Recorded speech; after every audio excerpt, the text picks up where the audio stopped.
If you were to ask the average young yeshiva student, boy, girl, maybe even a Beis Medrash fellow, young seminary person, if you could be a Jew, or you could be a public school kid, a regular Gentile, which lifestyle would offer you more pleasure?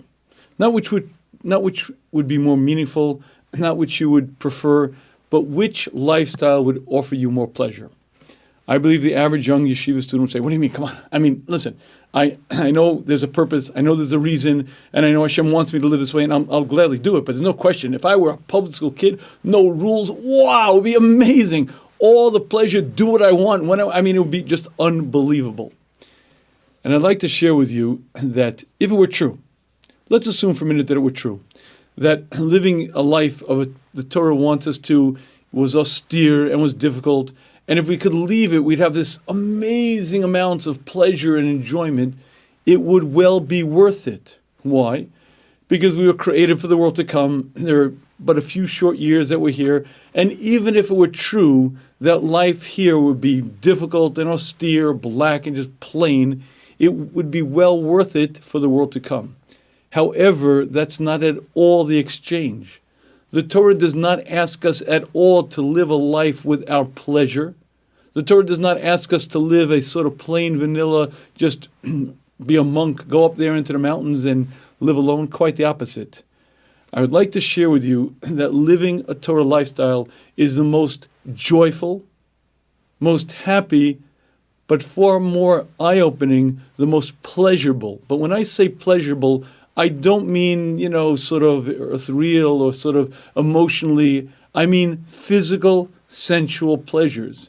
I guarantee that if you lead the life the way the Torah wants us to and really grow, really accomplish, you'll have more physical, sensual pleasures than you will have in any other lifestyle. And we're going to spend some time in this session describing why that is true. But I'd like, before we do that, to make one more little point, and that is, forget young people. I think adults as well. Ask someone 35, 45, someone who's very learned even, ask them the following question. Pleasures from a Torah perspective, what should our attitude be? So I'm pretty sure that you'll get sort of I guess pleasures, they're not really good, they're not really bad, but I'm not really sure.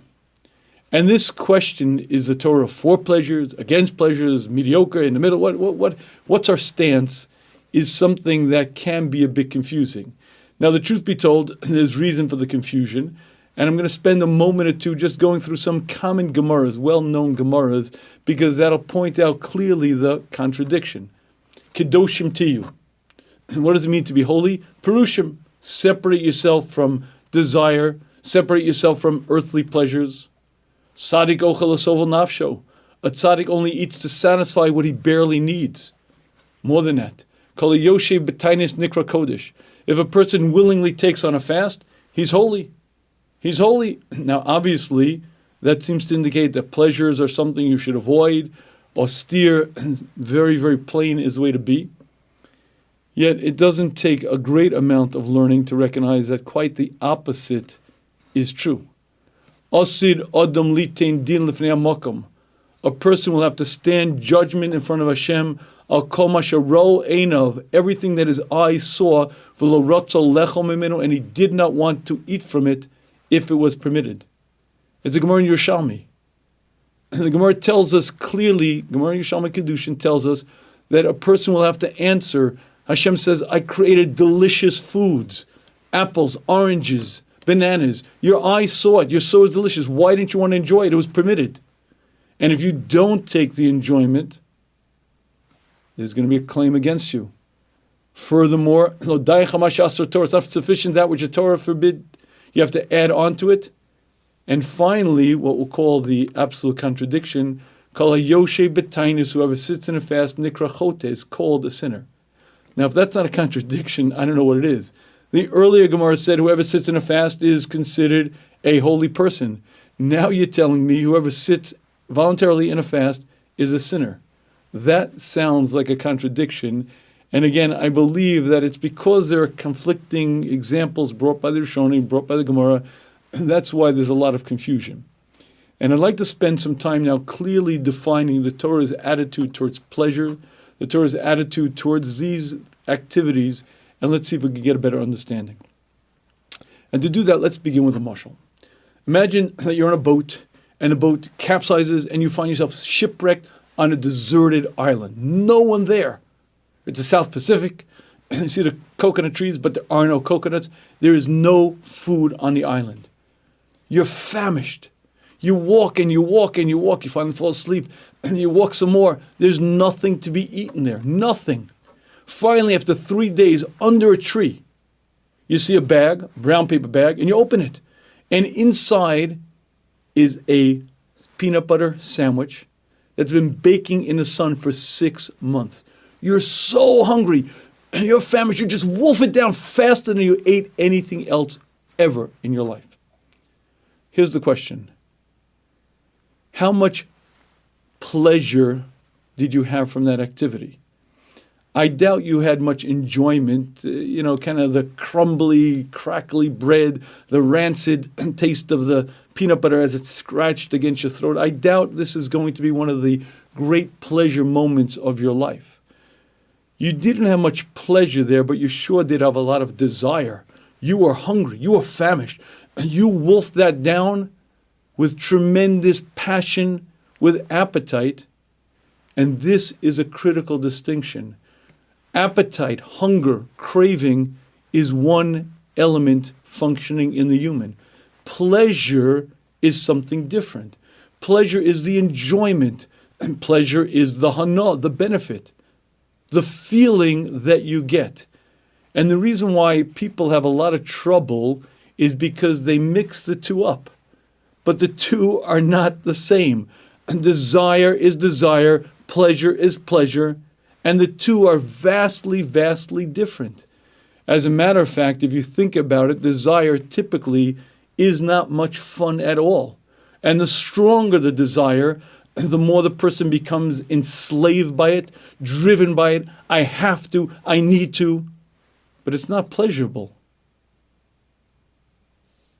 Let me give you for instance, French vanilla ice cream may be something that you enjoy.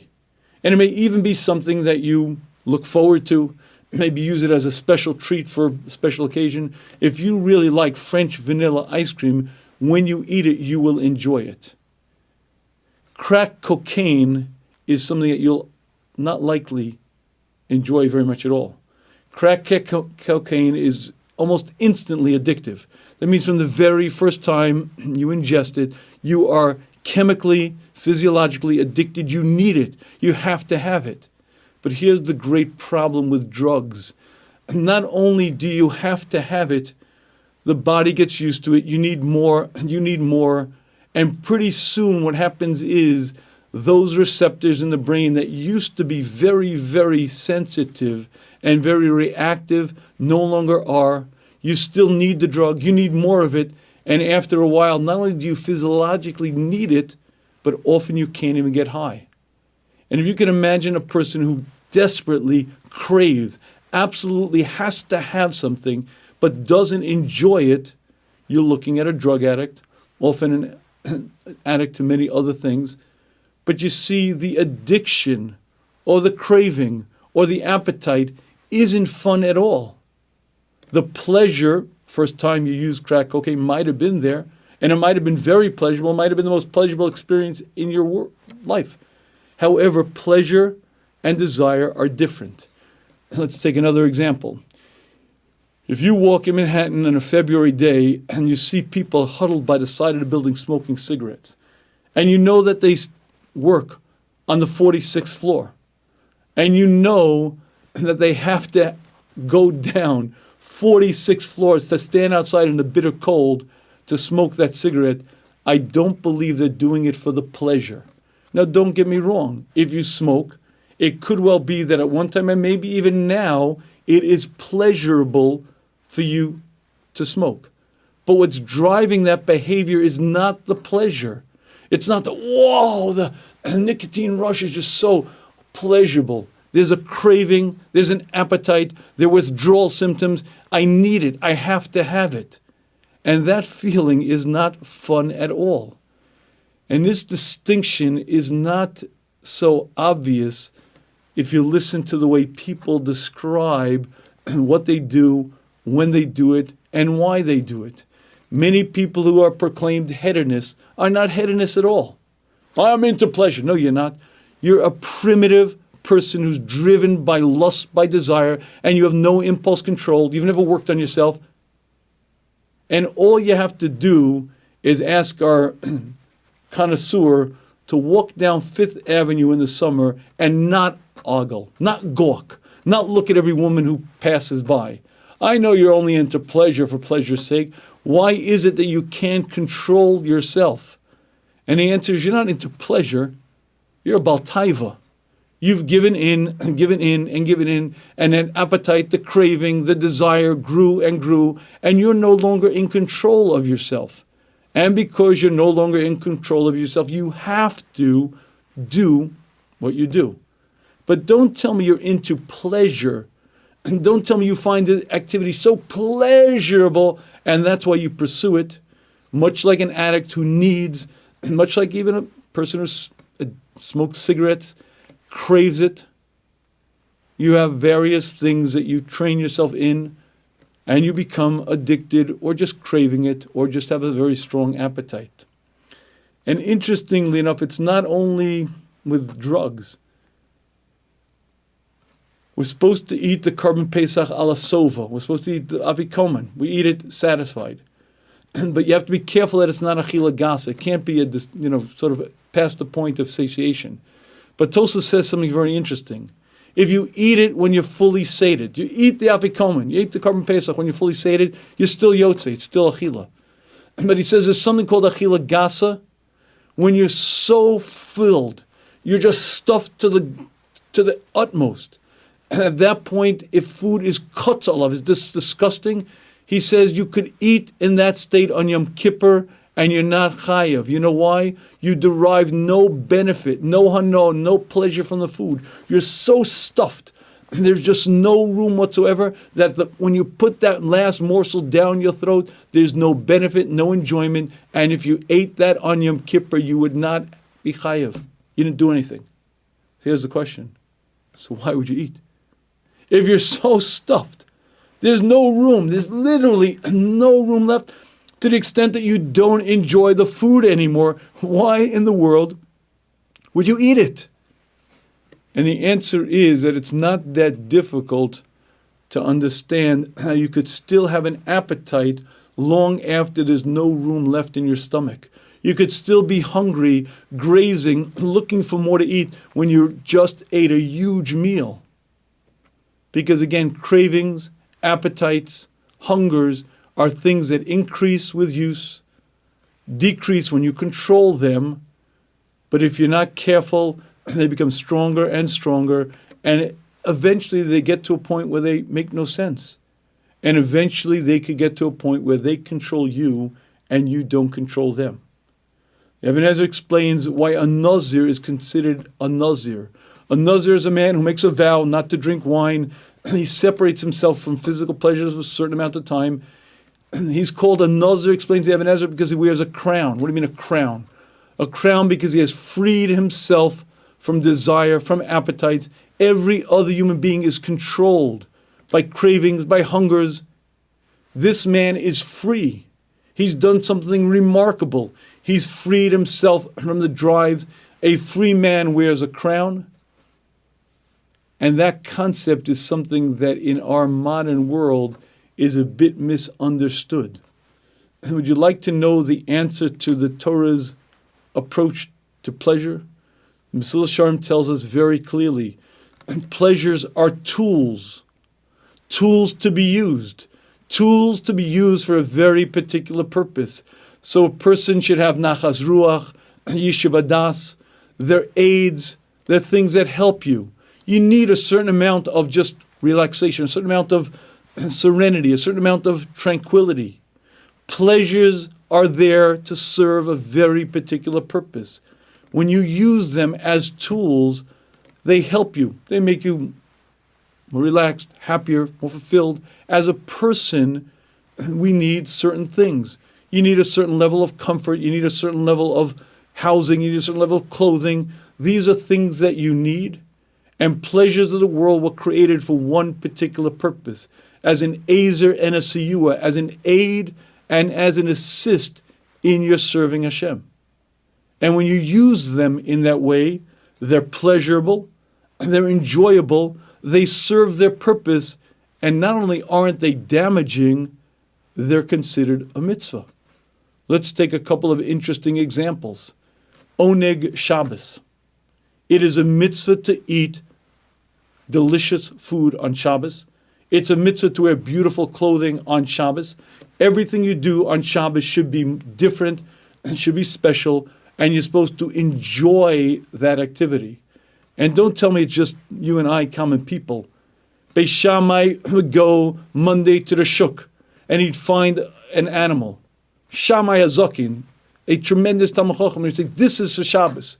The next day if he'd pass and he'd see a better one, no, not that one, put Mondays away, this one is for Shabbos. Every day he would pass, and every day he would find the best one for Shabbos. The Wednesday one would be better, then he'd go Thursday, find a better one. I want to ask you a question. Was Shammai a hedonist? Some pleasure-seeking person? He was a tremendously worked-out person, a leader of his people. What is he wasting time on such frivolous things? Better-tasting steaks, delicious, what? Come on. That's what he should be involved in? But the answer is, when you use a pleasure properly as it's supposed to, it's kadosh, it's holy.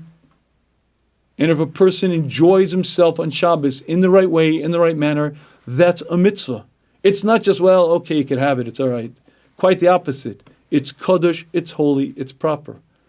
Let me share with you an ad that I saw that's very eye-opening. It was an ad for a vacation, and it said some couples go for therapy. Some couples plan vacations. And that ad hit a very key point.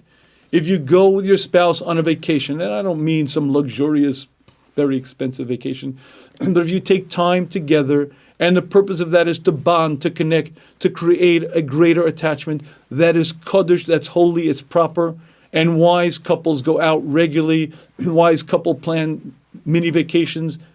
But when they're doing that, the guy could be the biggest masmid in the world, but he's not opening a Gemara. He's not studying Mishnah Berurah. He's spending time with his wife, bonding, connecting, just enjoying each other's company. And that's a holy activity. It should be pleasurable, and it's also very holy. And I want to take one more step. When a husband and wife are together physically, if you read the Rishonim, Rashi in a number of places explains, it's the pleasure of the physical intimacy that helps create the connection. It's not just, well, okay, enjoy it. That pleasure from the act actually creates the connection, creates the bond, and it's not just something that, well, okay, you'll give into it. It's holy, it's proper, it's good. And this understanding that pleasures are appropriate. Hashem created every pleasure for us to enjoy them. But that's the point. And pleasures are to be used as tools, as a tool to be closer to Hashem, as a tool to give myself just whatever. If I need a break, I need a little bit of whatever it may be. Yishuv das, nachas ruach, a certain serenity, a certain relaxed sort of sense. Used as tools, that proper, that's holy. The problem with pleasures are when you pursue pleasures for pleasure's sake. When you pursue pleasure for pleasure's sake, then what you're saying is, whatever. I'm not here for any great purpose. I don't exist to grow and accomplish. I'm just in this world, whatever. And let me enjoy myself because, hey, it's fun. What you're doing is you're missing the entire purpose of life. When you say the words, I'm a hedonist, and you set your goal as much pleasure as I humanly can have, what you're doing is you're missing the boat, you're missing the purpose of life. If you knew that this is the gym and there's a spa, if you knew that every minute of life is an opportunity to grow, to change, to become who you'll be forever, And if you knew that every single action that you're engaged in permanently etches itself into you, you wouldn't be pursuing pleasure for pleasure's sake. So you mean pleasures are wrong? No. Pleasures are proper, but they're to be used. They're tools. When you engage in them in the right way, in the right time, they're kodesh, but that's the point. It has to be the right way, the right time, and in the right manner. And that little point isn't so simple. Let me share with you one classic example. The Rambam in Hilchos Deah says, when you eat food, you should eat food because you need to be healthy, you need strength, and that should be your intention. Now, that's not to say you shouldn't enjoy your food, you should, but why am I eating? I'm eating because I need to be healthy, I need strength, I need nutrients. And what's the difference? The difference is when I come to something that I know isn't good for me, tastes delicious. It really, oh wow, I really want it, but I know it's not good for me. Do I eat it or do I not? So it says the Rambam, that's almost the litmus test. And when you eat something that you know is bad for you, when you eat something that's damaging to you, but you do it anyway, and what you're demonstrating clearly is that you missed the boat. You're not eating to be healthy, you're not eating to be strong, you're not eating because you need nutrients, you're eating because you're much like any animal in the wild kingdom, consumed by desire, by appetite, and whatever. And the real test is if you go on the Rambam's diet.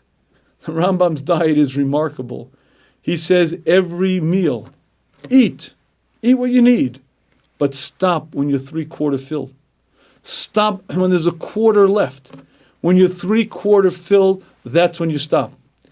I'd like to share with you, if we would abide by the Rambam's rule, I guarantee we would not have weight problems. In the United States of America, there are currently a little bit of a weight epidemic, as in 65% of the country is either overweight or obese. And if you walk out in the street, you just see everyone is overweight. And despite all the knowledge of it being extraordinarily damaging to one's health, and despite all the social pressure to be slim, buff, look good, people are fat, obese, overweight. And again, it's a very simple issue. Foods should taste delicious. You should enjoy your food, but I'm eating for a purpose. And if you're really good at this, you follow the Rambam's diet and you stop at 3/4 full. Now, I want to share with you something on a personal note. I have gone on Weight Watchers a number of times together with my wife, and every time I'm on a diet, I can tell you the food never tastes as good. I just enjoy everything. The apples, the oranges, whatever I may be eating just tastes so much better. And why is that? The reason is because when you're stuffed and you're always overeating, you lose, food just doesn't taste good. You're just no longer enjoying your food. And if you say to a person who's on the Rambam diet who stops at 3/4 full, look, it's so restrictive, you have to live with such limitations, poor you must suffer, you have no pleasure. Nah.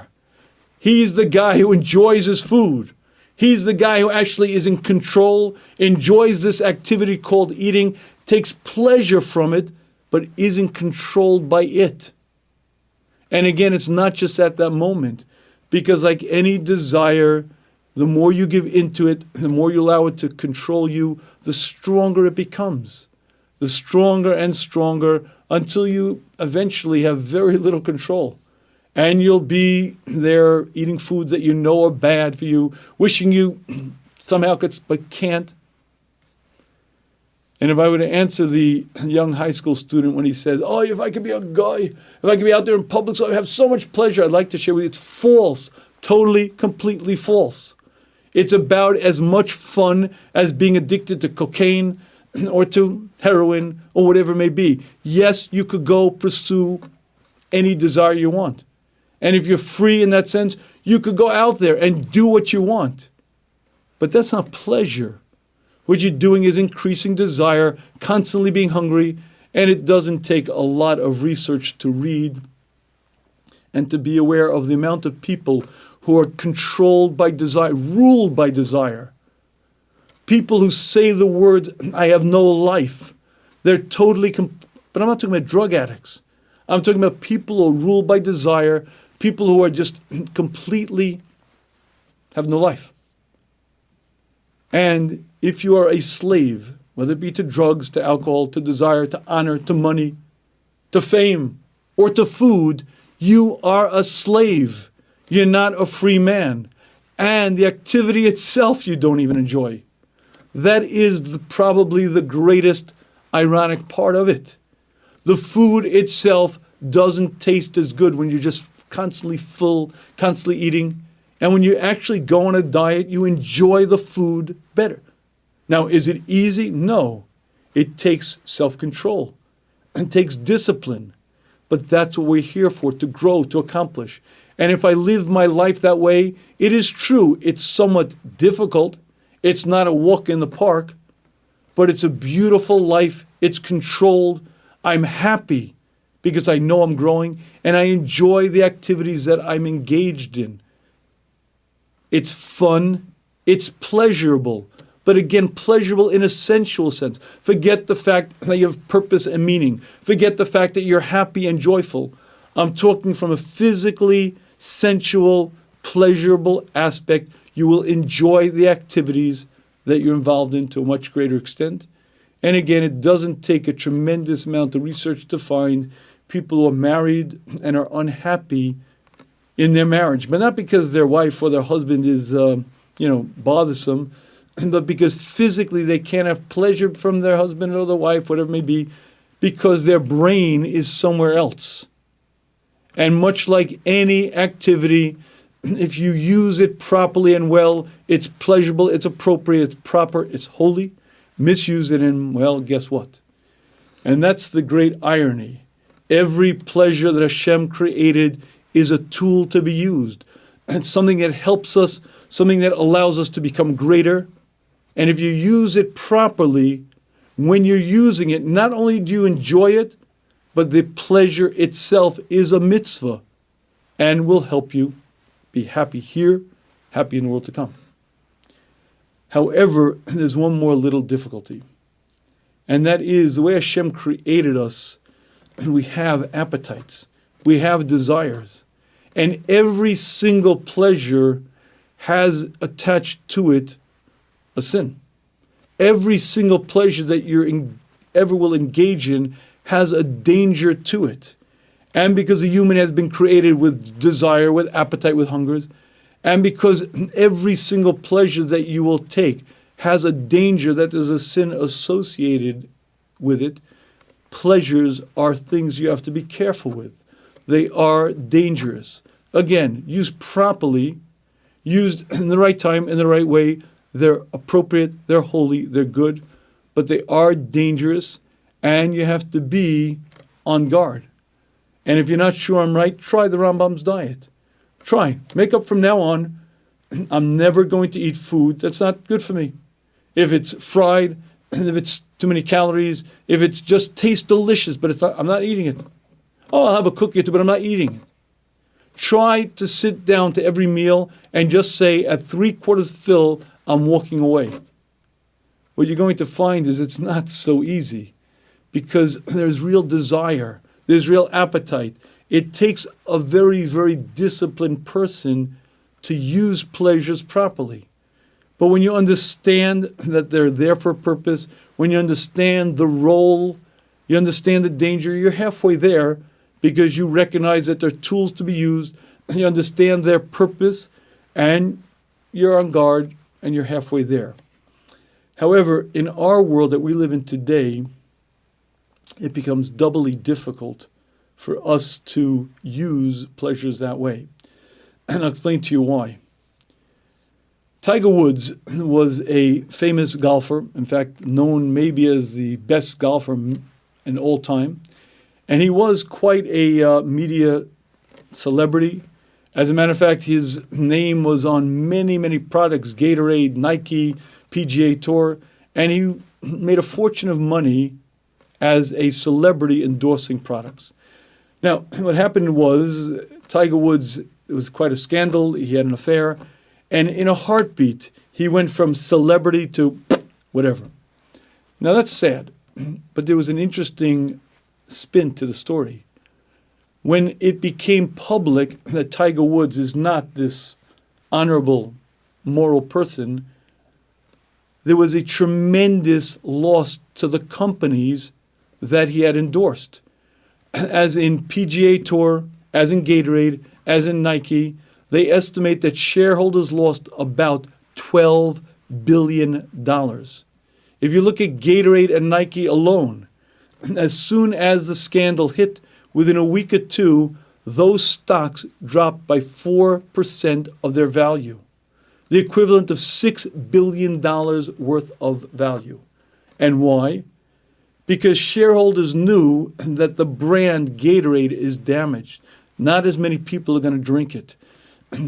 Nike is now not the same Nike because their celebrity who had endorsed them is not quite who he used to be, and therefore not as many people are going to buy Nike sneakers. Now I want to make this point so you really hear what I'm saying. Up until that point, Tiger Woods was paid $100 million a year for his endorsements. He didn't just put his name on these products because he was a nice guy. He was then, and I believe even now, the highest paid athlete who would give endorsements, $100 million a year. So here's the question. These are major corporations, brilliant men at the helm of Gatorade, of Nike, and tremendous focus on advertising, on budget, on marketing the product. Why would they squander $100 million a year on this guy? Why would they throw away that money? And more than that, it's okay, the guy's not who he should have been. Why does it destroy the shares? Why does a company lose billions of dollars in sales? It makes no sense. What's it got to do with whether people do drink Gatorade, put on Nike shoes or not? I don't get it. Would you like to know the answer to this question? The answer is that marketing works. Advertising works. There's an association. When you see Tiger Woods and you look up to him as a superstar and he's drinking Gatorade, there's an association between the celebrity and the product, and suddenly you look at Gatorade a little bit differently. When Michael Jordan puts on sneakers with the Nike swoosh, suddenly, I look at them differently. And if you're not sure that it's true, just study why every single brand out there puts millions, or if not billions of dollars on selling by having a celebrity or something attached to them, because the bottom line is that it works. And the Mesilas Yesharim explains that if you see a person you respect, if you see a person you look up to, and that person extols something, what happens is you can't help but desire that thing. And let me explain exactly what I'm talking about. In Western civilization, and specifically America, there are some things that are taken seriously. However, there are few things that are taken quite as seriously as major social events. Up there, and the biggest of the biggest, is Super Bowl Sunday. I mean, the Super Bowl is bigger than big. Bigger than it is the event of the year. Super Bowl Sunday that's about as big as it gets. But I want to share with you something very, very compelling. Forget the game. Let's talk about consumption. How about the following? A week before Super Bowl Sunday, potato chip snacks, as a class, sell an additional $140 million. Unflavored nuts will sell an additional $90 million. Crackers, an additional $93 million. That means to say that sales spike in those products, salty snacks particularly, to an extent that's hard to even imagine. Now, the salty snack industry in America is pretty serious. It's currently worth $28.2 billion. But I want you to understand what $28.2 billion means. And so in potato chips alone, it's $3.25 billion snack food industry in the U.S. But that's just potato chips. However, within potato chips, there are many brands, as you well know. And they're extremely, extremely inventive, extremely creative. Lay's potato chips comes in barbecue, sour cream and onion, salt and pepper, ham flavor. Cape Cod potato chips, very, very different. Totally different texture, totally different taste. They also come in a few varieties. Sea salt and vinegar, sea salt and cracked pepper, whole grain, toasted grains, waffle cut, sea salt, and many others. Harris potato chips is also vastly different. Well, they also come in a few varieties. Old Bay, hot sauce, jalapeno, come in horseradish flavor. Now, additionally, you have Pringles. Now, don't forget, Pringles has chili cheese dog, has seaweed, cinnamon sugar, sour cream, ketchup, and, of course, don't forget Doritos. Doritos have at least 12 variations and often more. Now, each of those brands are in a fight for their life. Because you see, the entire salty snack industry is only $28 billion. But the chip part of it isn't quite that large. And what they're fighting for is market share. And what they're going to do is everything in their arsenal, everything in their power to convince you that their chip is delicious, it's flavorful. Your life just won't be the same until you try chili dog cheese nacho flavored Harris potato chips. And if it sounds comical, it's not at all. Just see the amount of money that's spent on convincing you that their stuff is delicious and you have to have it. And your life just isn't going to be the same until you get it. My friends, Coca-Cola has an advertising budget. Coca-Cola has an advertising budget of $3.4 billion. Why is that such an interesting number? Because if you take the gross domestic product of United Kingdom, of England, Greece, and Switzerland combined, it doesn't equal the advertising budget of Coca-Cola. And they are going to spend those billions of dollars on one single goal, making you thirsty for their product. And it's amazing how effective they are. And it's even interesting to hear the lines. The truth is refreshing. That's a nice line. Truth is refreshing. That's Sprite. Refreshingly uplifting. Lipton tea. Live for now. That's Pepsi. Red Bull gives you wings. That's Red Bull. And dare you ask for more? Again, Pepsi. And if you see these messages time after time after time, and we're talking not a few times a day, the average consumer will see a minimal of 1,500 advertising messages every day. And guess what? They're selling one single thing: desire, appetite, hungers. I can't quite figure out why there's such obesity in this country.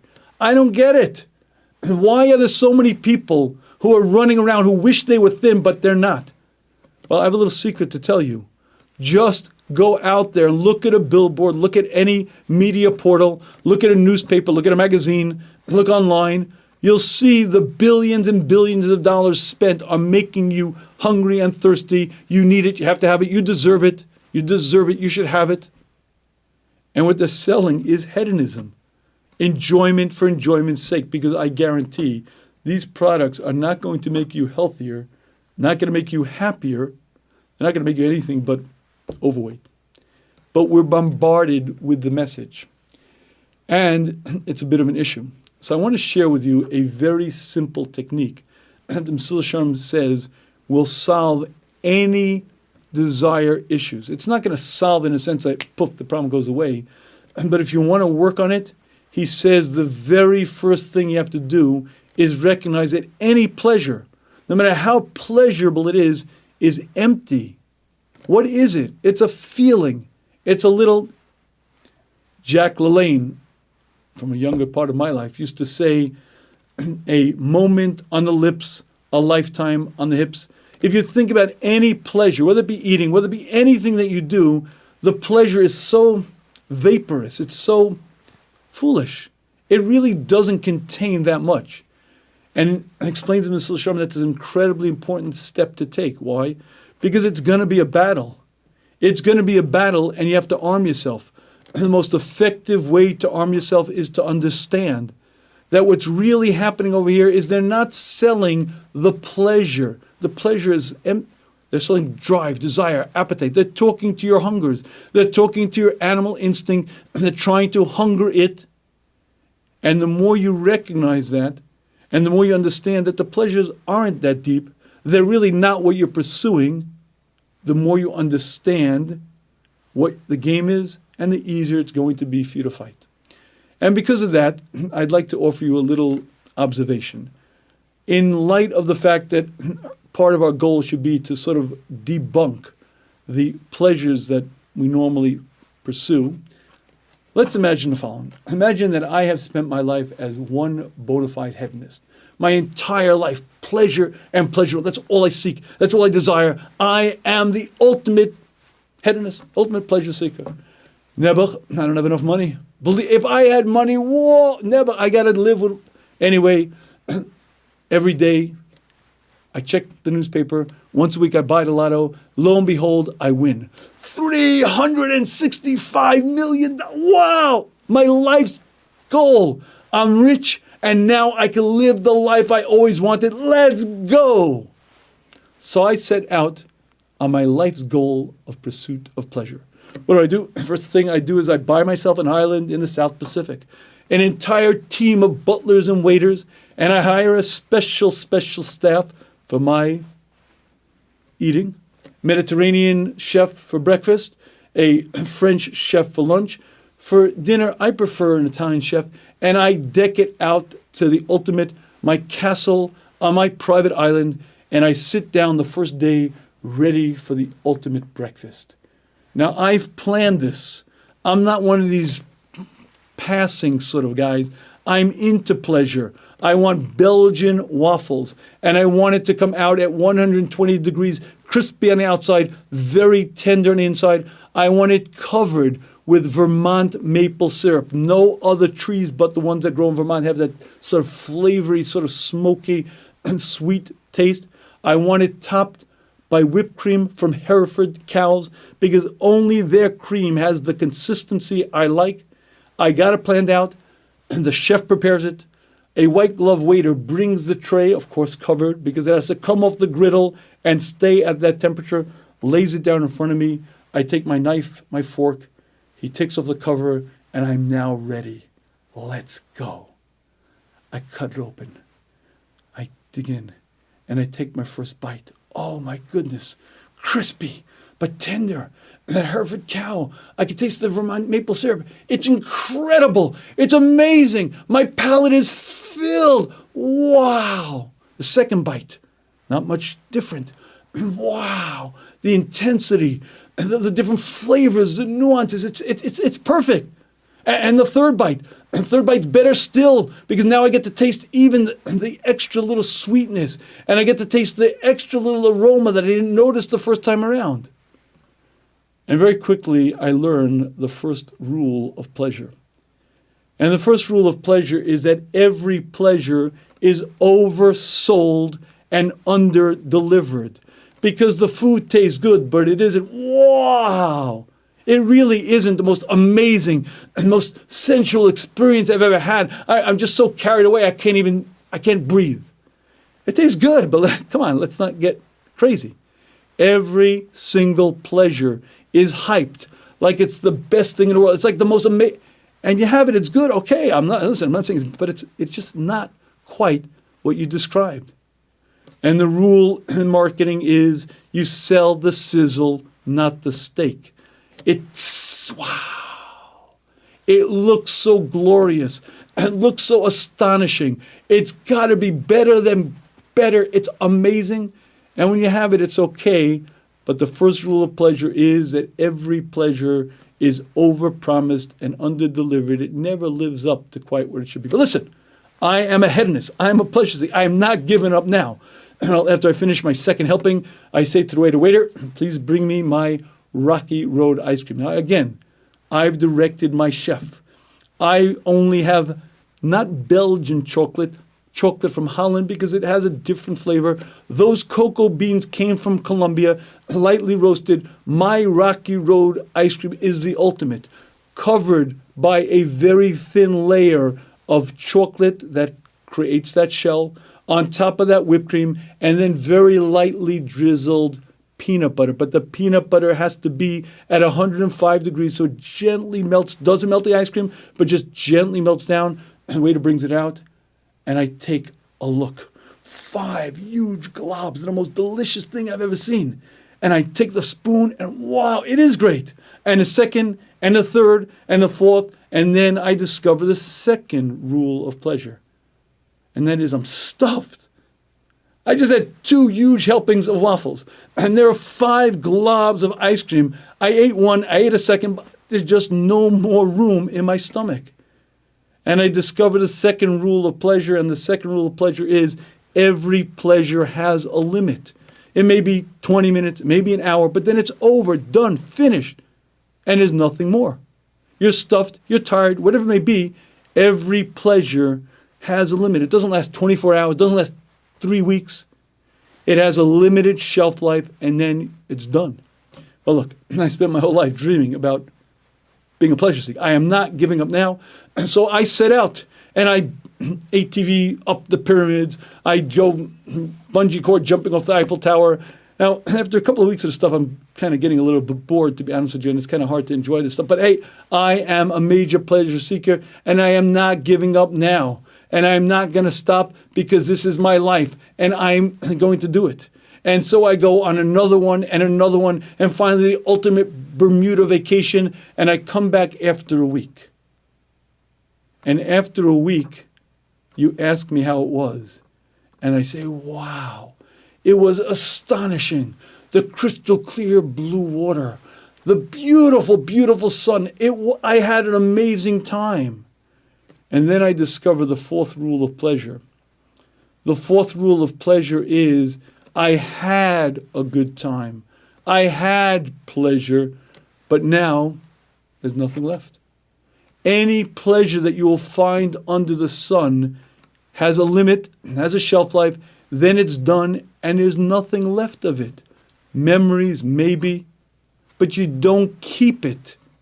The first rule of pleasure is every pleasure looks wow, but it's way, way overpromised and way underdelivered. And the second rule is that every pleasure has a limit. 20 minutes, an hour. How long can you eat? How long can you engage in things? And that's it. The third rule of pleasure is that there's the first time, that's the best time, and there's only one first time. But the 4th rule of pleasure is the most important one, and that one is that every pleasure is done, finished, and then there's nothing left. You went on that unbelievable vacation to Puerto Rico. You now have sunburn from sitting in the sun too long. You now have $3,000 of credit card debt, but the pleasure is gone. And even if it's appropriate, and even if it's right. But you see, what do these things point out? One simple point, exactly what the Mesilas Yesharim says. Pleasures as tools to be used are perfect. Hashem created pleasures as a part of my life to aid me, to help me. In that role, they make sense. In that role, they're not supposed to be long-lasting. They're supposed to be things that help me, make it easier, give me a sense of nachas ruach, yeshiva das, a certain serenity, certain tranquility. I enjoy them. I'm supposed to enjoy them. But they're supposed to be short-lived, quickly passing, and they're not significant. But it's not just that they're not significant in the sense that I'm not bigger, I'm not smarter, I'm not greater. They're not significant in the sense that they're vaporous. They're just very, very small. And when you realize that, you've won half the battle. Because it's much harder to convince you that Lay's potato chips will change your life.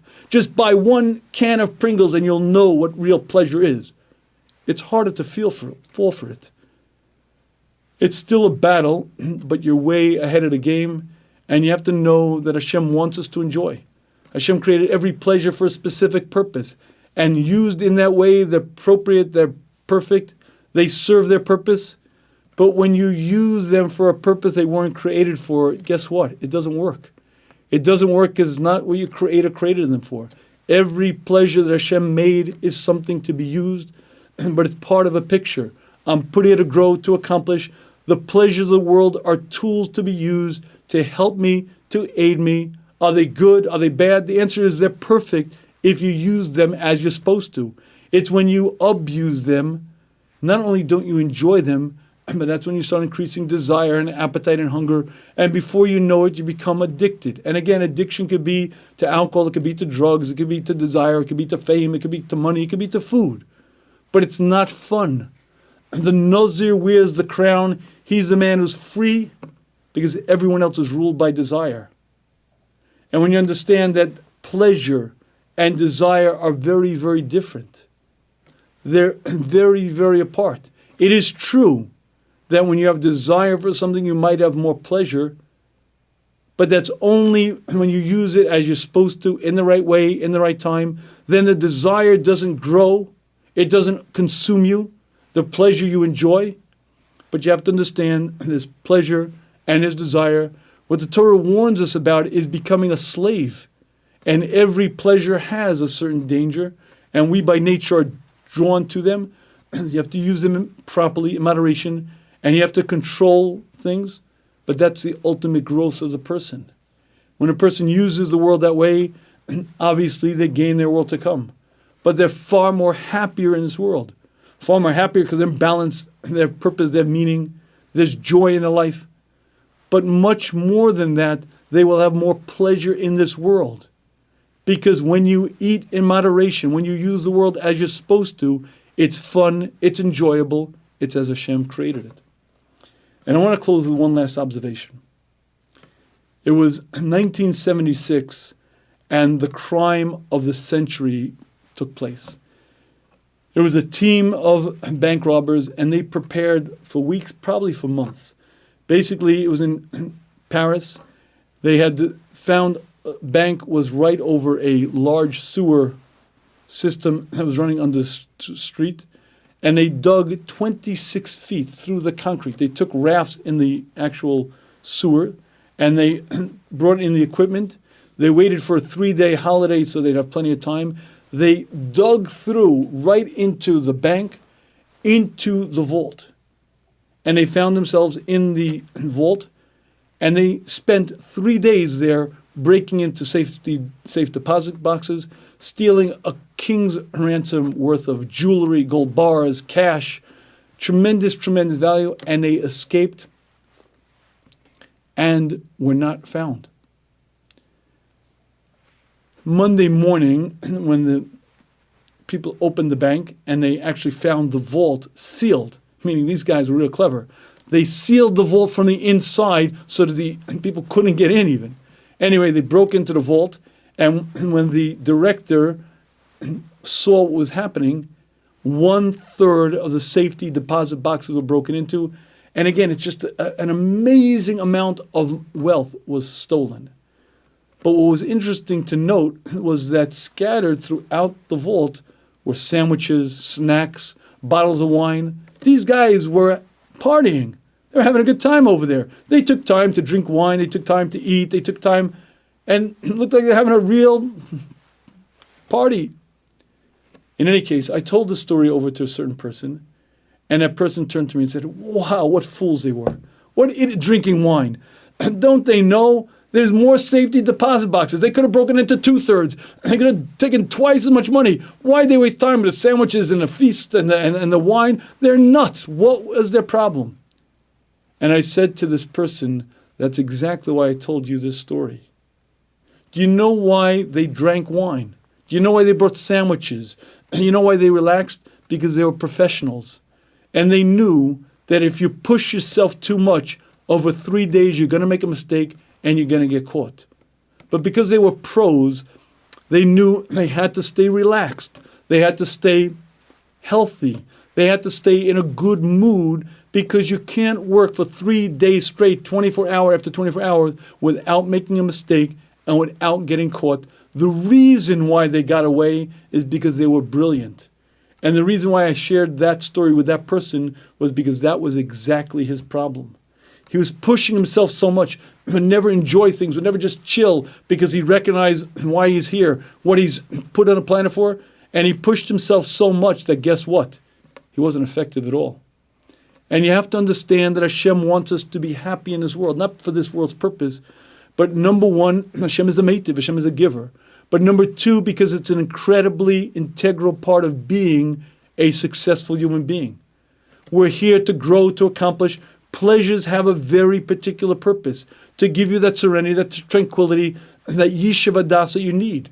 And if you're too frum to take pleasures, you're totally missing the boat.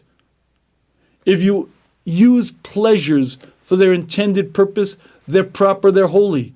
Onig Shabbos is Kaddish. Simchas Yom Tov, if you enjoy Yom Tov, that's a holy endeavor. Using pleasures as you're supposed to are proper, they're appropriate, they're very much integral to the religion, and they help you serve your purpose in this world, help you grow, but you have to understand the balance.